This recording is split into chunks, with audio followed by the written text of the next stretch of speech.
and welcome to Provisionally Approved. I'm Mike Gorrie, and hashtag Gorrie Fact, there is only ever one Gorrie. When Gorrie dies, the new one is selected from a list of potentials. Hey guys, I'm Ed. I'm a 19-year-old single looking for love. I enjoy long strolls along the beach. Hi, I'm Karen, and I have the sniffles today, so I'm sorry if you can hear that. Hi, I'm Will, and I'm really uncomfortable. All right, so out of this whole group, Ed, you're the only one who hasn't been on this show before, so we'll start with you. So what's your involvement with RMITV? Like, what shows have you worked on? What are you studying? Well, I'm currently finishing up my final year of study. Well, my first year, I should say, but it's a certificate in sound production here at RMIT. Yep. So I've done mainly just audio stuff with RMITV. So I've done Live on Bowen, Melbourne Music Tonight, and the Live from the Basement special. Plus, I'm also doing Offbeat currently, and I'm sort of doing a variety of roles. Variety of roles. Okay, so what are some of the roles that you're doing on Offbeat? Well, I originally started as like an audio trainer, since that's like sort of my little niche. I could train others how to do audio, but now I'm moving on to vision switching and directing. So is that like sort of the direction that you're sort of wanting to go in, like audio or directing, or like which I really or enjoy all of those things? Like directing, to be honest. I've only done like 2 weeks of it so far, but it's a lot of fun. But yeah, I definitely think that audio is probably the more likely path that I'll take, since that's kind of what I've got more study in. More study in audio? Yeah, since that's what I'm studying here at RMIT. I'm going to direct Offbeat soon.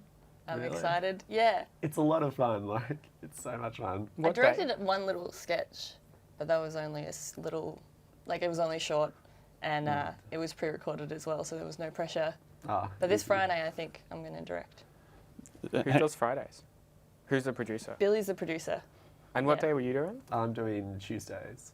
Which is Grace as the Grace. producer. Yeah. Cool.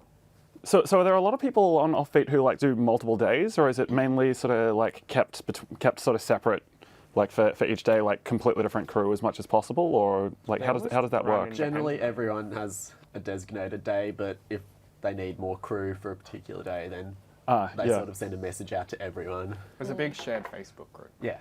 Yeah. Okay. Yeah. I haven't seen the Facebook group for that or anything, because obviously doing too busy doing. Offbeat. But because I'm in the office, I sometimes get dragged into the Tuesday or Wednesday show. Okay. So they just sort of like randomly pull from like whoever's around whenever. Well, there's supposed to be a staff member on set. It's supposed to be. Yeah, for Offbeat. Supposed to be. Yeah, but like it doesn't like that was mainly for the first few weeks when it was kind of finding its feet and stuff.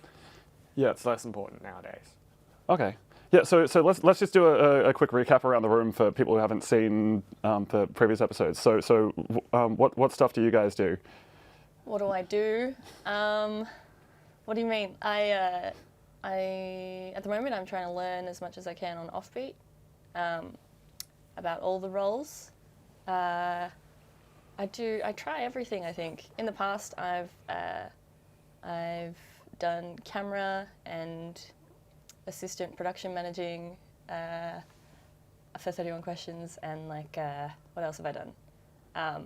EVS operation, graphics, everything. I feel like if I keep talking about like all the things that I've done, it'll just take too long.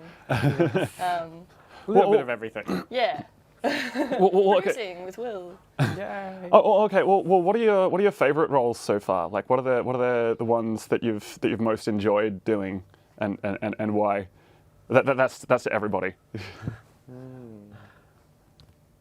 We'll start with Ed. Like, I'd say that Live on Bowen. I was the audio director for that. That was just a lot of fun, because that was my first ever role. I sort of got thrown into the deep end in that regard, because it was a pretty heavy task to do, because there's so many segments, so much like mixing to do, especially, and there were live bands, so that was pretty difficult to just get thrown into that. But then after a couple of weeks, I managed to get the hang of it, and it was so enjoyable after that. Yeah. So what does that involve exactly? Like what are some of the bigger sort of challenges in that? Like obviously, you have to sort of make sure you've got. A lot of it is organisation. You've got to sort of read through the script, see when mic changes need to be made, and then also communication is another major role because you have to relay all that information to your two audio assistants who are sort of isolated in the studio. Meanwhile, I was up in the control room and there was no real way for me to talk. Oh yeah, so you don't have direct contact. They went on comms, so I'd have to go through Kurt, the floor manager. So I was up in the control room like, hey Kurt, could you tell Chrissy to like change the mic? So then Kurt would say, Chrissy, come change that mic, and then Chrissy would say to Kurt, like, the mic has been changed, and then Kurt would go through comms back to me saying, yep, it's been done. Which season was that on? This was the most recent one, season 6, the final season. Yeah, okay. So did you always have an interest in working on like TV and film, or was that just kind Actually, of... no. Yeah. That's a good question. I'm glad you asked. Okay, so I sort of chose my course in sound production because I wanted to produce music, but then as part of the course, I needed to do 40 hours of work experience. And previously, at the beginning of the year, I joined RMITV just because I sort of wanted to do some TV-related stuff. Then I thought, why don't I use my 40 hours of work experience with RMITV and get some like audio stuff happening? So I applied for audio assistant actually for Live on Bowen, and I ended up getting audio director. Wait, so you can do that? So you can like get work experience through RMITV? Yeah, RMITV is like a registered business, so it's legitimate work experience. Oh, that's interesting actually, because I've got a friend who wanted to use. Oh, it's different circumstances, but he wanted to use RMITV to like sort of build up his work hours for. I think it was for Centrelink, and then he wasn't able to do that because something to do with RMITV not having a not-for-profit status, which is kind of hard to get. So obviously there's one or two criteria that it doesn't. They don't have. Not that yet. doesn't fulfill for that yet, Really? or that it hasn't managed to fill out the forms, or I don't know, one or two of those things. Yeah. So, in terms of hang on, I had the words and now they're gone. Just in terms of the audio directing stuff. Like, is that so? That's like entirely in the studio so far. I'm taking it. That's I have done like a couple of OBs, but this is part of Offbeat, so I was just like doing various roles, not really audio. Do you prefer doing the studio or the OB stuff? I prefer studio stuff, yeah. For a studio? Why is that? OBs can sort of be messy and you might have to like redo takes and stuff. Okay, well, what was the OB stuff that you did? I went to the Fringe Festival, the opening night gala for one of the Offbeat segments, and it was in the North Melbourne Arts Centre, and it was just really crowded and noisy and And like with OBs, you don't get much time to like prepare either. Yeah. Unless it's like a huge event. And we actually found it really hard. It was a vox pop, but we found it really hard to actually get people to like participate in the vox pop. Vox pops are surprisingly difficult to do with that sort of stuff. Even like I've done a few of them for completely different things, and every single time, like, you'll have someone come up and ask you to move locations, and then suddenly you're in a spot where like there's barely any passers-by or whatever, or you'll just sort of get people who are just like, they'll just sort of see people like wanting to get their attention and be like, nope, don't have time for that stuff. Like people just sort of avoid. A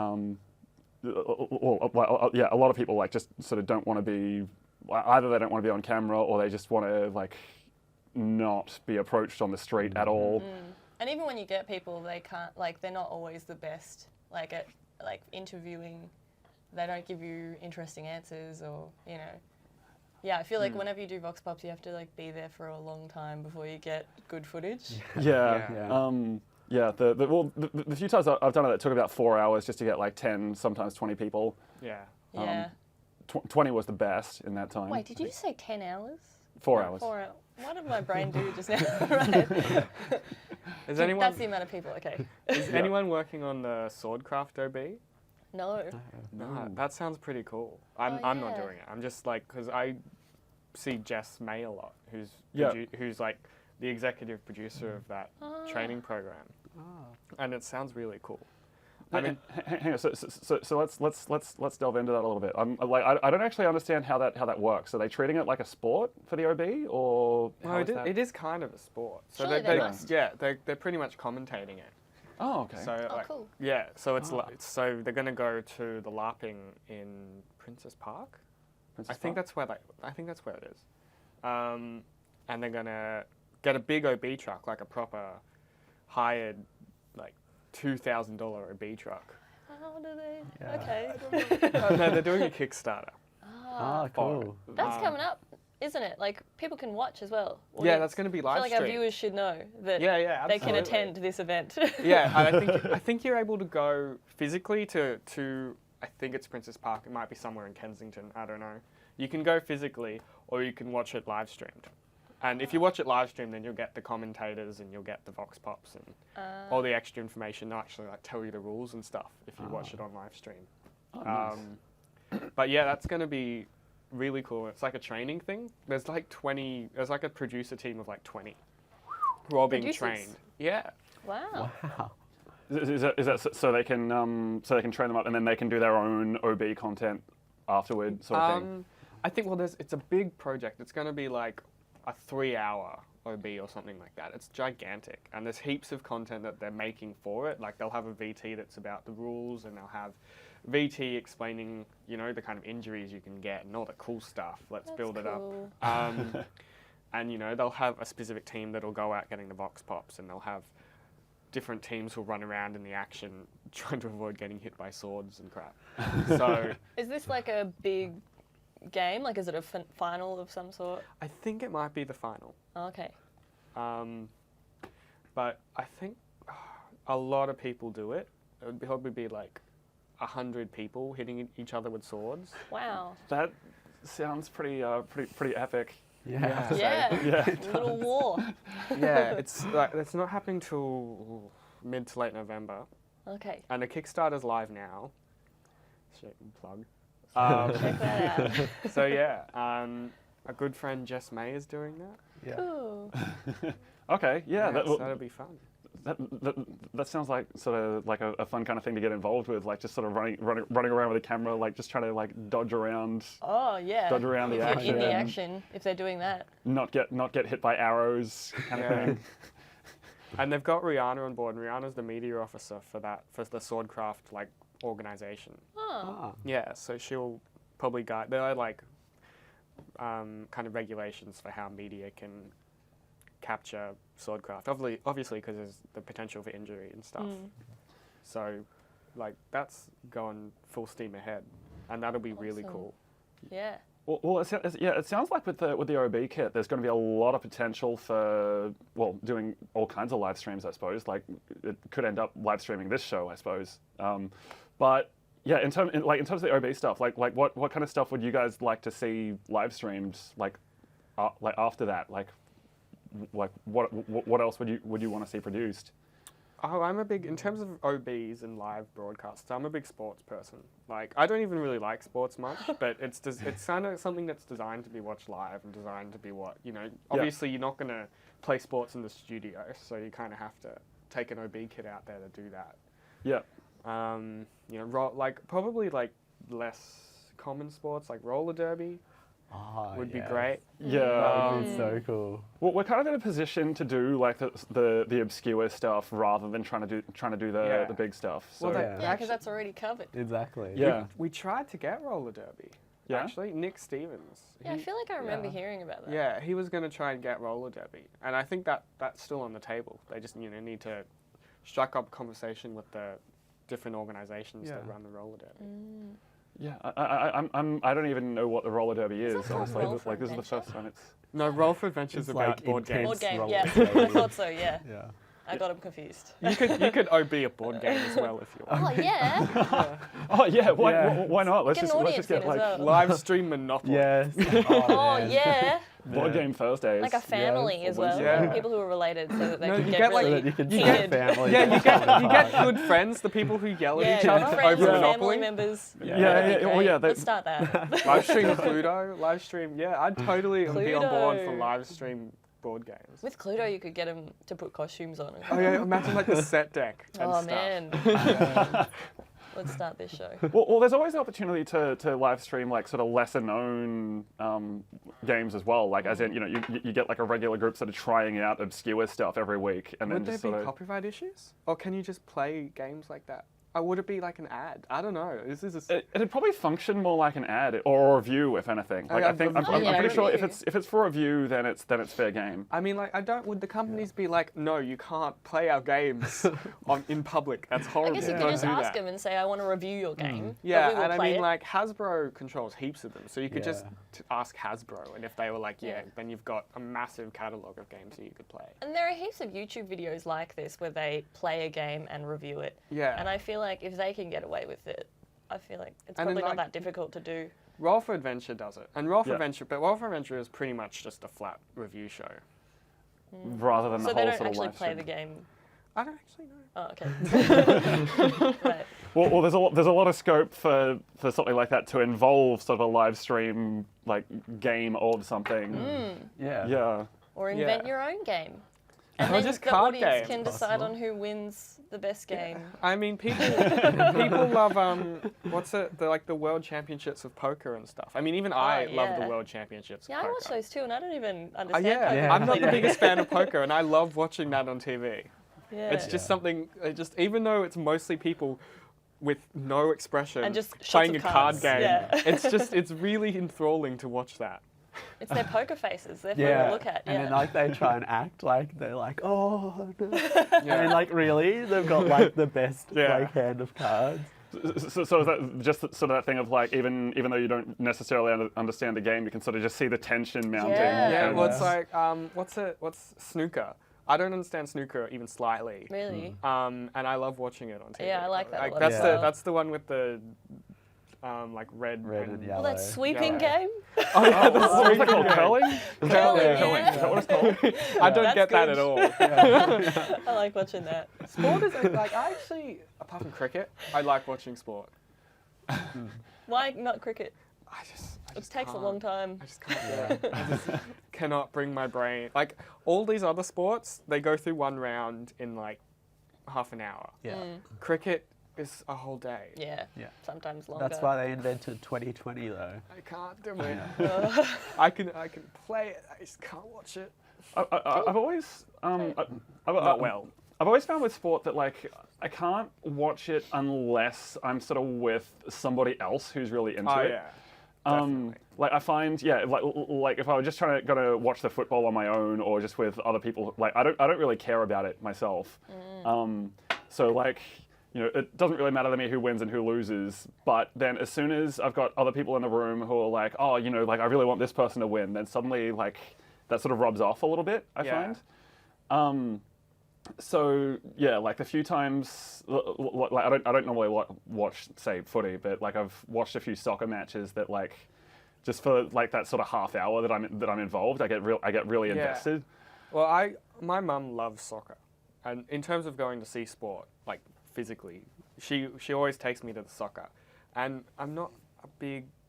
I don't really care, but when you're actually there and you're in the atmosphere, it's amazing. Yeah. That's like when you see a band. Like Yeah. usually you see bands that you like, but then just when you're there, it just makes you love them so much more. Yeah. Yeah. It's just the atmosphere and the experience Yeah. of it. It is. The other way to do it I've found is sort of being invested in particular outcomes, like having a bet going. Yeah.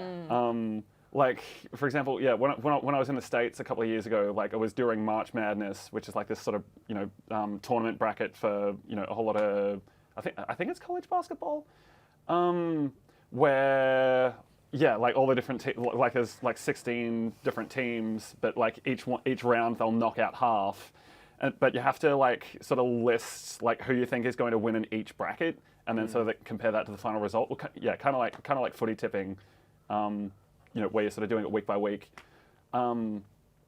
And then, yeah, I sort of found like, you know, I would not have cared about it before then, but having made that bet and sort of being invested in it, even without there being money involved, it's sort of like, oh, you know, I want to see if my predictions turn out. Oh yeah. Well, it's like last night at the trivia night. I feel like that went for a long time, but it was like, and some people had to go, which was unfortunate. But like, it got you really heated. You want to stay until the very end, so that you know. Yeah. We had an RMITV trivia night last night that Ed organised. It got very heated. It was fun, but I'm actually surprised. Does RMITV have a sports show?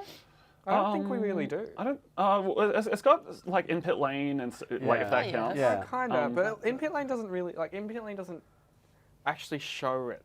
It's just a wrap up of stuff that's happened that week. Okay. I mean, I love In Pit Lane, but Yeah, we should. It'd be a good idea. I would like, I'd like a sports show that was just, you know, this is a sport. Let's watch Well, it. I guess roller derby's going to be that one. Yeah. Maybe if they can organise that. I would roller derby. I would be 100% behind roller derby. Well, we have Swordcraft now. Oh, with the OB kit. We're getting there, guys. Yeah, getting to the sports stuff. Well, with sports shows, I mean, I spent the last 6 months working on That's Good for Footy, which is like a football show that goes up on Channel 31, and like I think they play it a few times on Foxtel Aurora over the weekend as well. So it airs like 7 times a week nationally. It's bizarre. But yeah, like basically the whole setup of that is you know, they've got like the same host every week, but they get 2 people from a football team each week to sort of be part of the panel. But like an AFL. Yeah, it's an AFL thing, but it's like always Victorian teams. You know, because it's like, you know, they can't really ship down people from Sydney or But like the whole premise of the show is basically that it's like an informal version of like the like say the footy show or that sort of thing, where like the whole idea is to sort of get the football players to sort of muck around a bit and like, you know, sort of crack jokes and that sort of stuff amongst themselves. But yeah, it was sort of it was a very different culture to what I'm used to, because it's like because it's so casual, it's like, you know, the audience was sort of involved a little bit in the show as well. Like the live audience, you know, there'd be like somewhere between 30 and 200 people depending on the night. And you end up sort of talking to the audience a fair bit, and it's just like at the start. The crew talk to the audience. Yeah. Because they'll just sort of come up to you and, you know, sort of just ask you random questions, like, you know, sort of just generally try to engage. And yeah, it's just sort of like a completely different culture of pretty much everything to what I'm used to, because I'm not normally involved in sport. Yeah. That's so interesting. Yeah, because usually if you're filming something and people can see that you're part of the crew, they just leave you alone and don't talk to you at all. Which is okay, because it allows you to concentrate on what you're doing. But I don't know. Yeah, that's kind of nice. Were they all just sort of around you? Obviously, because it's a sport thing. They have to be. Yeah. So just like having that, because I'm not normally involved in, like, you know, sort of being interested in sport at all. Just sort of having people come up and sort of ask me, oh, you know, what team do you go for? Yeah. Like part of the job was sort of like handling those situations. Did it distract you? No. Yeah, because I guess like it'd be during breaks and that sort of stuff. Okay. So yeah. And even if it was distracting, you could just say, "Hey, sorry, excuse me, I just need to get back to work." Yeah. And they were good about that generally. Yeah. But yeah. So anyway, yeah. Like what? Yeah, sport stuff. Sportsball. Has anyone ever actually worked on a sports show other than Mike with his That's Good for Footy? At In Pit Lane. I haven't worked on In Pit Lane. In Pit Lane, In Pit Lane offers the opportunity to go like record stuff at some of the big races. But I've never done it. They do pre-tape stuff. Yeah, they do. They do VT summaries, kind of. They'd be about 5 minutes long at most. But yeah, they'd sometimes send up a crew, especially like Phillip Island and the ones that are just kind of around this area. And I don't know if they've ever done the Grand Prix, which is interesting, considering it's just down there. Very close. Yeah. But so do they use? Obviously, they use footage from other people as well. yes, Yeah. I think there's a deal with news. Can't you just use news footage sometimes? Yeah. I don't know, but I think I know what you're talking about. Like, I've heard about this rule. Yeah. And also it's a community show, so I think they've got some leeway there. What have you done on In Pit Lane? Well, I've never done the sports stuff, but as a crew member, I've done pretty much everything. Okay. I've been with In Pit Lane for a long time. It's a really kind of casual, like, fluid crew. So if someone doesn't show up, or anyone can really fill that role. Yeah. And I mean, the audio is not overly complicated, so anyone can really do audio, and it's a good opportunity to kind of learn something you don't know. Yeah. The vibes I get from In Pit Lane, like just talking to people about that show, is that it's very relaxed. Yeah, it's and very relaxed. Maybe partly because they've been going for so long, everybody just knows the routine of working on that show. And when you've been a show for however long, like it's been like 15 to 20 years. Yeah. It's been a long time. Everything's gone wrong in that time. So it's kind of like, what's really the worst that could happen? We've had a few shows, especially when they first reconnected the link from the old studio. I was watching that episode. Yeah, when they reconnected the old link from RMIT to Channel 31 after Channel 31 moved, and In Pit Lane got to be the first show to try out the link, and halfway through the episode, the link dropped out. Yeah. Was it just black? The audio as well. Yeah, kept the dropping. audio, Like, the audio was dropping died out the whole time. Yeah. Was it just black to air for a while? Yeah. And then it just, everything just Yeah. went black. And you know, I'm generally DA, and so I was on the phone to, I think his name's 31. Matt. It's generally Matt. Oh yeah, he's on Fridays as well. Yeah. Offbeat Fridays. Maybe he just works a lot. And poor Matt, and having to be over the phone with him and be like, there's not much we could really do. How long have you been working on not Offbeat, In Pit Lane? Oh, I'm not on this season. Okay. I just haven't gone. No, I've been doing EastEnders on Tuesday nights, but before then, it must have been 3 or 4 seasons. How long is each season? 13 episodes, I'm pretty sure. Okay. 13 episodes is probably a good length for most shows, I suppose. Yeah. Just because it's like. I think it's the standard length. I think. Yeah, because if the year is 52 weeks, you divide that by 4, and you get 4 seasons of 13. Yeah. That's how it all sort of adds up. Yeah, I feel like a lot of the live Channel 31 shows end up being like that. 13 weeks. Yeah, if they're not, scripted, like long form. Yeah. Series. Well, it's interesting looking at because Australia sort of ends up being in sort of a halfway zone. But if you look at because the US tends to adhere really rigidly to like sort of the 13-week seasons. But then you look at you look at British TV, and they'll do they'll randomly do sort of a season of like 3 episodes of like 90 minutes, or 6 episodes of 40 minutes, or some completely random length. Yeah. America's really rigid, especially with the network TV shows. Yeah. Like they've got their 22 episode full season, or their 13 episode half season over there. Yeah. And it's even Netflix almost sticks to that sometimes. I think pretty strange.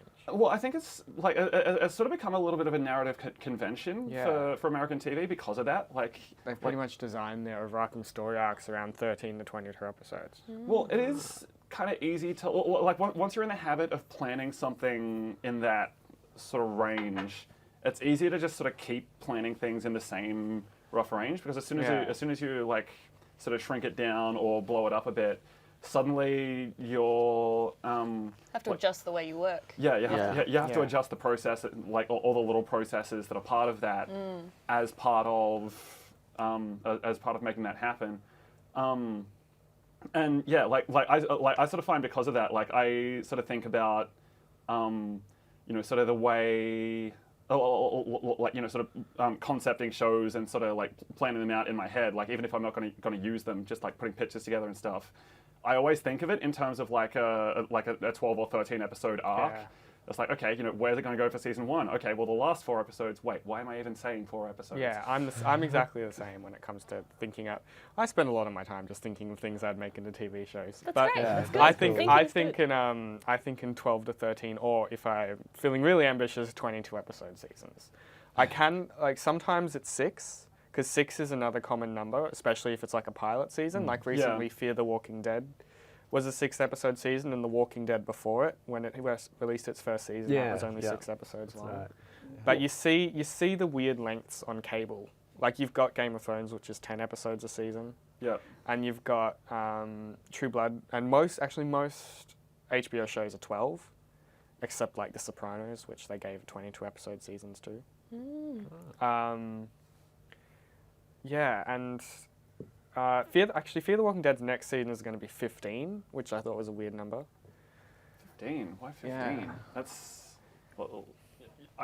because part of the thing that makes a 12-episode season sort of really easy to plan for is the fact that like the way narrative is usually the way conventional narrative is usually structured is that you'll think of it in quarters, in the sense that you sort of have sort of the basic scenarios sort of set up within sort of the first quarter, like that's sort of the normal world for the protagonists or whatever, and then and then you'll have the inciting incident at about the quarter mark, where it's like, okay, everybody's sort of thrust into this new situation, which is going to probably bubble away for the rest of the season in the background, and then of course at the midpoint, you're sort of going deep into that situation and sort of coming out the other side with some kind of price paid, which then affects the dynamics for the rest of the season.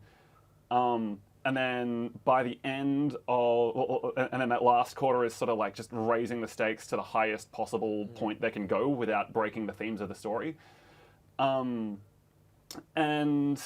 yeah, so like having that all planned out with a 12-episode season means you've got those easy chunks of, okay, first quarter, that's 3 episodes. Second quarter, that's, they're all quarters of 3 episodes. And you can sort of move it 1 episode each way at each point, or 1 or 2 sometimes. But it's just sort of that easy sort of way of like, okay, well, if we've got 12 episodes, let's have the midpoint at episode 7. Yeah. Why not? That's how that should work.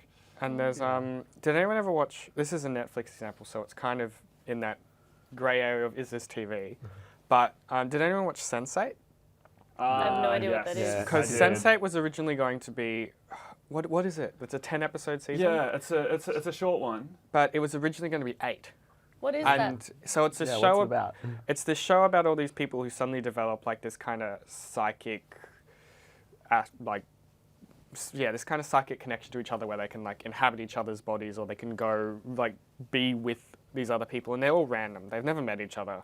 There's just kind of this genetic, supernatural connection that binds them. There is a little bit of a quote unquote twist partway through the season. I think it was fairly late where they realized that there is this one thing that they all have in common, which is kind of why they've been all sort of linked up. But it seems completely random up to that point because they're scattered all over the world. And I think it was something really simple, like they were all sort of born on the same day or something. Yeah, I think they were born on the same day. Yeah. But anyway, that's beside the point. It's not even that big a twist. But there's that was originally going to be 8 episodes, and that was made by the Wachowski siblings, who did Matrix and stuff. And they had written this big storyline and then started writing it. And I think it was after they'd started making it, they realized that 8 episodes wasn't enough. And because it's Netflix was okay. We'll just cut it a bit differently. Yeah. And you can have your extra episodes. It may have been a 12-episode season even. No, I think it ended up being 10 because maybe it was 11 even. I don't know. There was some weird number because I can remember getting to the end of it and thinking there was going to be another episode. Because I sort of found the way season 1 ended to be really unsatisfying. I didn't like the show in general. Well, see, I liked it until like the last 5 minutes, and then it was just like, no, you can't end it like that. You can't. because they sort of skip over this thing that sort of really needs to be this whole other episode. I hate it when that happens. Yeah. This reminds me of Lost. It's like all of Lost. Let's not talk about.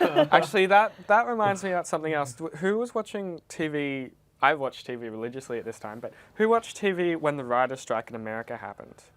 And all of a sudden, every single show got their seasons completely screwed over. Like Lost, Oh, really? Lost, which is normally a 22-episode show, suddenly had 14 episodes. First season of Breaking Bad got hit by that. Yeah. It suddenly ended at, I think it was episode 7.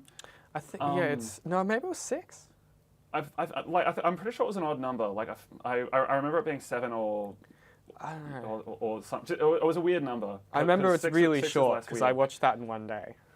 I've never kept going, but I watched that in one day. But basically, like all the plans they had for how season 1 was going to end, they tacked onto the start of season 2 and just sort of condensed a bit into like 3 or 4 episodes. And sort of condensed it to a point where like, okay, they were also sort of setting up season 2 stuff during that whole storyline. And Heroes, which I think had 11 episodes in its second season. And that would normally be a 22-episode one as well. Not that season 2 was worth watching, but actually, I think the writer's strike was really good for a lot of shows because it meant they all of a sudden had this, the writers had like 3 episodes warning to wrap up their seasons properly, and so like Lost's 4th season is great. It's my favorite season of the show. Season 2 of Heroes is the better of the ones past the first season. And it ends. I thought the second season ended fairly well, even if before then it wasn't so great. I was pretty happy with the second season of Heroes. Bones. Don't get me started with season 3. Let's forget season 4. Bones' 3rd season was the biggest season that they had. That if anyone ever watched Bones, they had it was really procedural. And in the 3rd season, they had this overarching murder mystery thing, and then at the end they found out one of them was not a serial killer but was helping the serial killer. Ooh. And they had to wrap that up really quickly and in just everything's kind of normal in one episode. It's like, oh yeah, this guy's kind of evil, by the way. And that was because of the writer's strike. Yeah, that was the season of the writer's strike, and then actually because Bones did really, really well. And Bones got a few episodes tacked on to the next season. So they went from a 22-episode season to a 26-episode season. Oh, wow. Okay. And then there's... Lost is actually a good example of a show that had weird season lengths. Because after season 3, before they were 22 or 24 episodes, after season 3, they'd said we're going to end in 3 years. And so... we don't think we need full-length episodes. We don't think we need full-length seasons, so 16 episodes is fine. And so they went for these 16-episode seasons, and then in the last season, because it was the last, they got an extra 2. But, yeah, so I think there is kind of room to be a bit flexible? Yeah, especially if you're successful. Yeah. Lost kind of had the pull to be able to say, we don't want 22-episode seasons. And also the fact Lost was super expensive to make. And I think the network would have been like, oh, you want to do shorter seasons? Yeah, totally. Please do. Yes, please. Please save us money. Yeah. I think that there is a lot of scope to just sort of pull back and sort of do whatever suits the story that you're trying to tell. Yeah. But I think at least sort of as a starting point, especially when you sort of especially at our level where you're still working out how to tell stories and what sort of stories to tell in what ways. I think sort of having that template is sort of really helpful. Yeah, for that kind exactly. of thing. Just sort of finding out, okay, what are the absolute limits that we can sort of push this template to. Well, that's an interesting.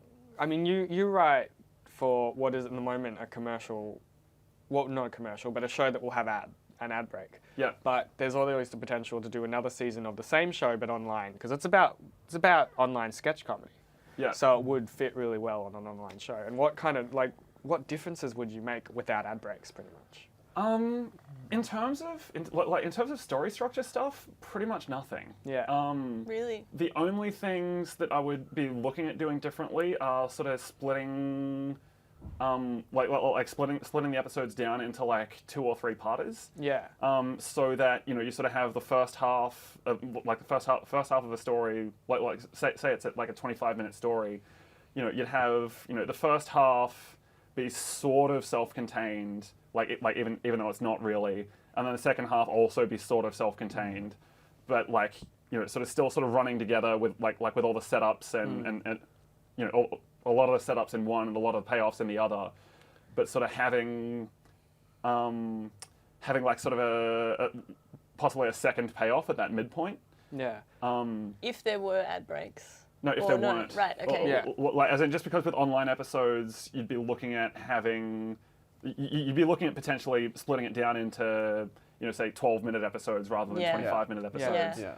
And just because that's easier to watch online. And if you have them in separate little bits, you can also just combine them in a playlist. And if they've got autoplay on, it's just going to run through them anyway. I feel like this is something that a lot of the Netflix shows have had to think about. Yeah, because they're just like regular shows, but they don't have ad breaks, and so they have to just make those adjustments. Netflix is great because they don't have to run to the 42 minutes of content thing. Like Netflix, you watch. I only really watch Daredevil and Sense8, but their episodes vary depending on how much content they had for that episode. I actually hadn't noticed that. I hadn't noticed some being longer than others, or they can vary. From how much difference was there in episode length? With Daredevil, we had a few. But Daredevil had a few. Daredevil. Yeah, I am Daredevil. I can pretend to see. Anyway, so I think they varied from your standard 40 minutes, and I think they had a few that were well into the 50s. Oh, wow. So there was some pretty big variations, and Sense8 had some really long episodes. I think I remember some quite long. I feel like that's nice, because sometimes when you're telling a story, you just need a couple more minutes for something. Exactly. Yeah. And you always end up with those really... I mean, with Spines, we always had the problems where it's like, oh, what if we would need to cut that and stuff. And remember with the pilot, we really... because it was a really long script. Yeah. With the pilot especially. And I thought we were going to end up cutting heaps of it. Yeah. And we ended up coming like pretty much exactly on time with the script we had. Did we? Yeah. It ended up being about... Gorrie was one of our main editors for Spines, 20... which was a drama that Will and I produced. I just need to introduce. It ended up being somewhere between 24 and 26 minutes, I think.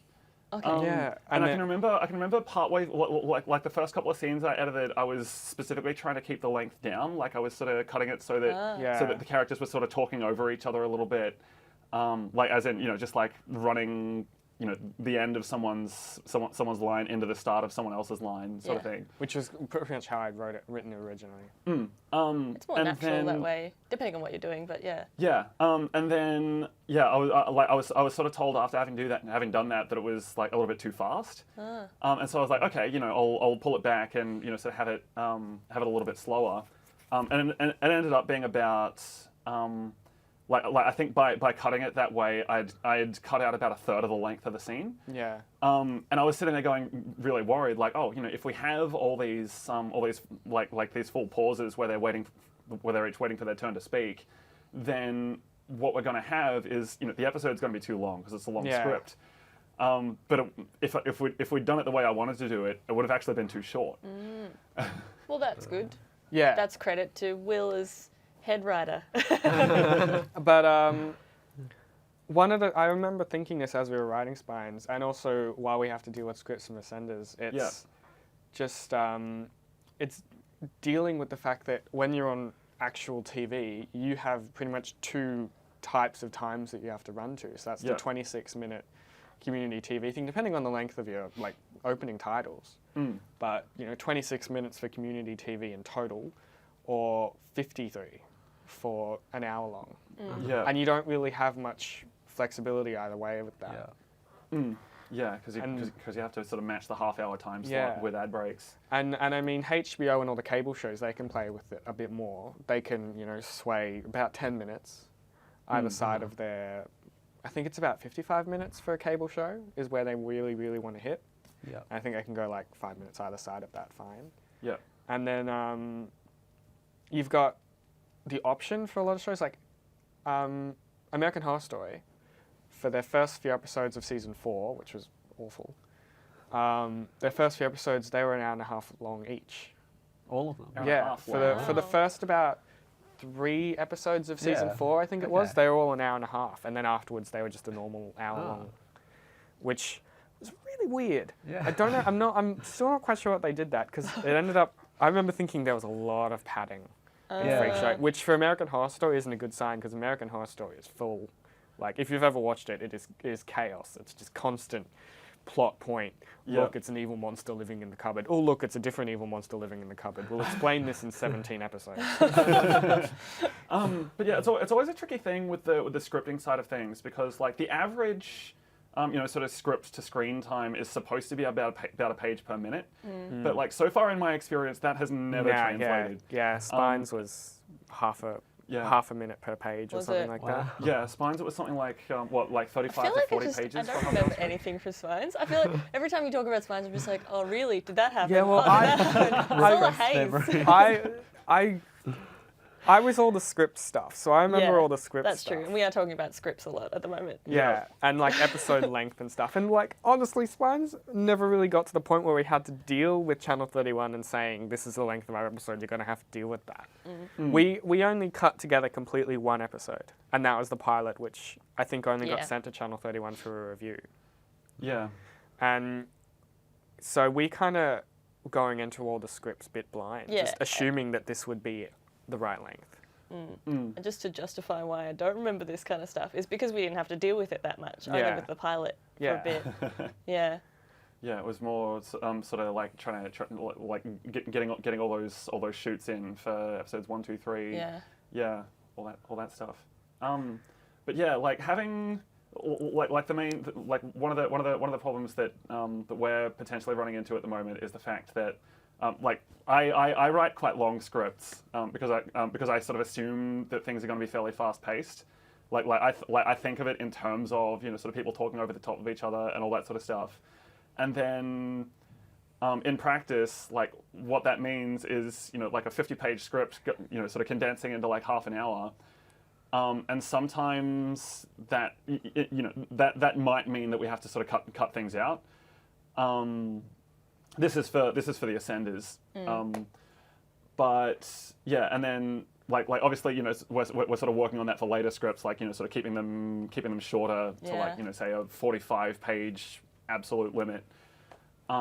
It's something that you don't really know unless you start filming before you finish writing. And Ascenders has been really a bit slow to get to the editing process.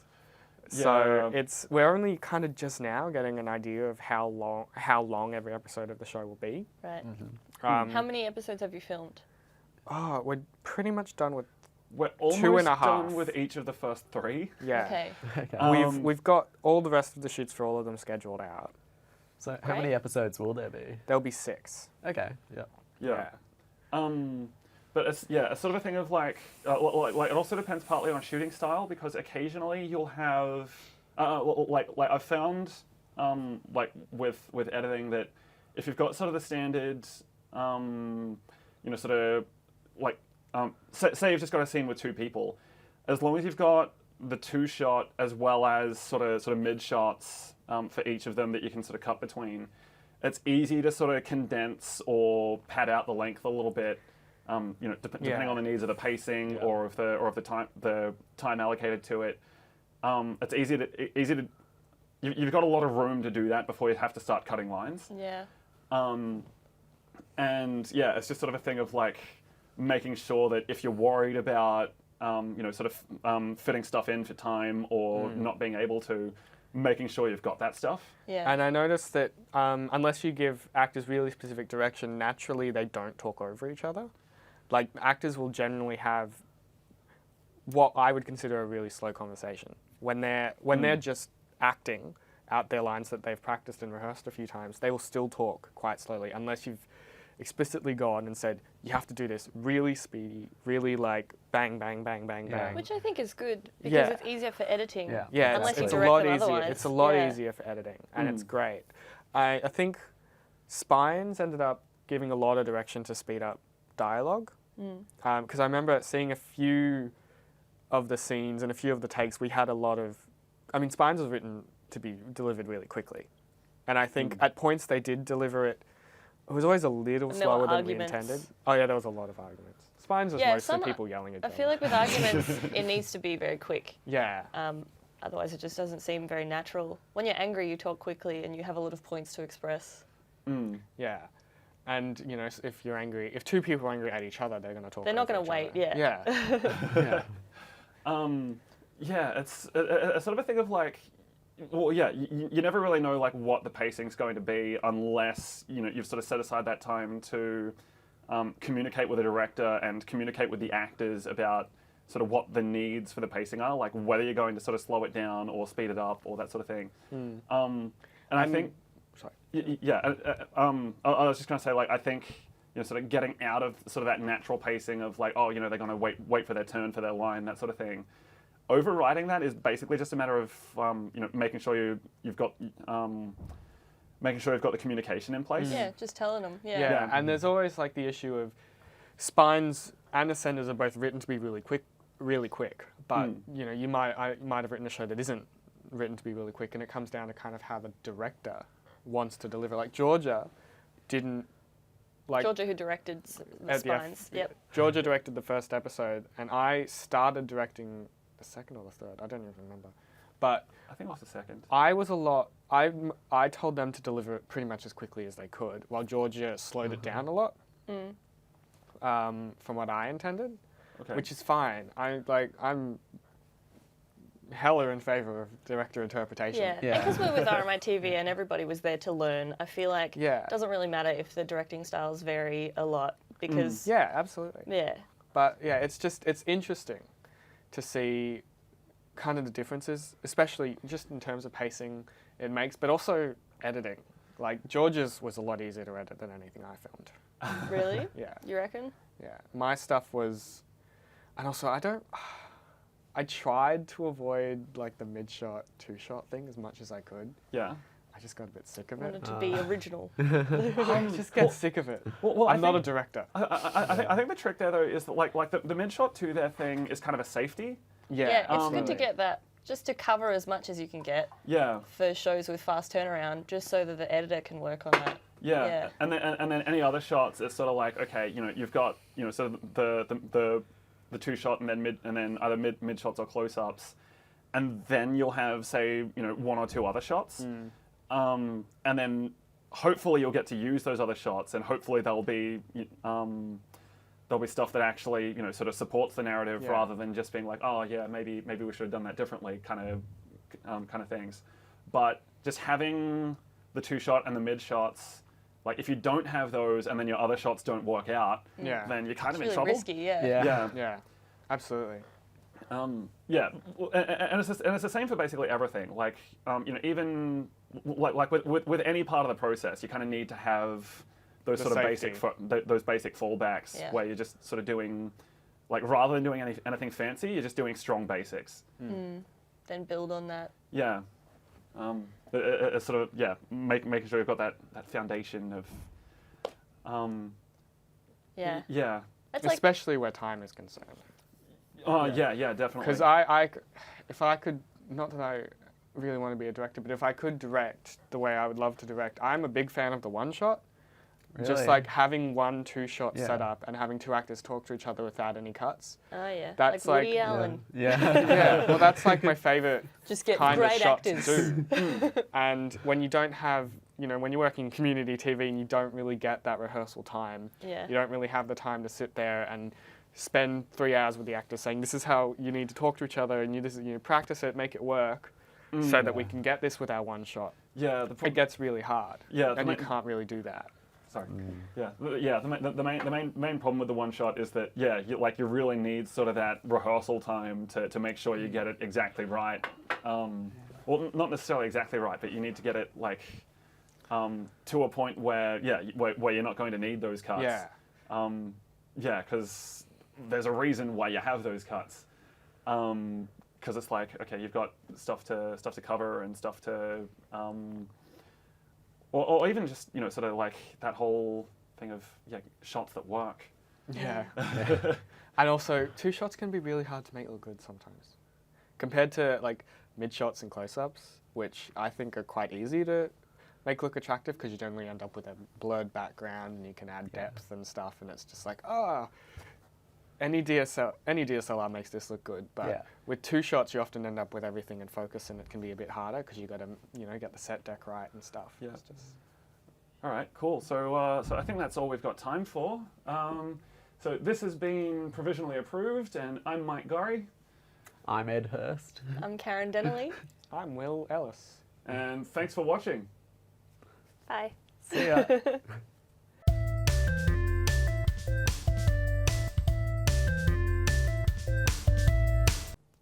Hey, if you enjoyed what you just saw, you can watch more of this show at our YouTube page, youtube.com/RMITV.